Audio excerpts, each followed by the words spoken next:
You are terrified of dying because you think you were born. That sounds absurd at first, yet this single assumption lies beneath nearly every fear you have.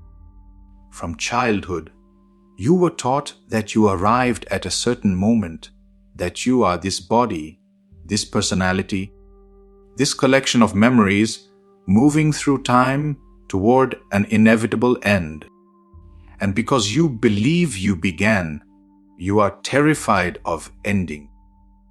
But Nisargadatta Maharaj invites us to question the very foundation of this fear. What if the greatest misunderstanding is not merely about death, but about who you think you are right now? Look closely at the one who fears death. You call this body I. You call these thoughts my thoughts. You call this story my life. Yet everything you identify with is constantly changing. The body changes, the mind changes, beliefs change, emotions come and go. Still, something remains aware of all these changes. Maharaj asks a devastating question: which of these changing things are you really? Then another fear appears.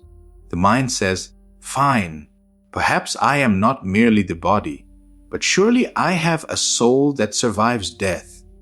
Pause for a moment. The soul you believe in, have you experienced it directly, or have you inherited the idea from religion, culture, and memory? Maharaj goes further than most spiritual teachers. He points out that even the idea of a soul can become another concept the mind clings to in its desperate attempt to continue its own existence. The mind is terrified of disappearing, so it imagines ways to survive. Imagine a clay pot. The space inside the pot believes, I am this shape, I am this pot. Naturally, it fears the day the pot will crack. Then the pot falls and shatters. What happens to the space inside? Does it die? Does it travel somewhere? Does it enter a heaven reserved for pot space? Of course not. The space was never truly confined by the pot. The apparent boundary disappears, and what always was remains exactly as it is. Your body is the pot. Your personal identity is the imagined boundary. Death is merely the breaking of the container. What you truly are does not travel anywhere because it was never contained. It does not survive death because it was never born. It simply is. Whether there are future lives or none at all is secondary. The deeper question is this: who is the one claiming ownership of those lives? Who is the one demanding guarantees about the future?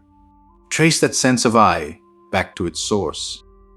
Follow it before the name, before the story, before the body. There you discover something astonishing. What you are cannot be found as an object, yet it is undeniably present. This is why Maharaj could say, there is no body, no soul, and no death. Not because nothing exists, but because the separate entity that fears death was never there in the first place. The dream changes. The forms appear and disappear, but the awareness in which they arise remains untouched. Before sleep tonight, ask yourself one question. Before this body appeared, what was I? Do not answer intellectually. Just look. The end of the fear of death is hidden in that discovery.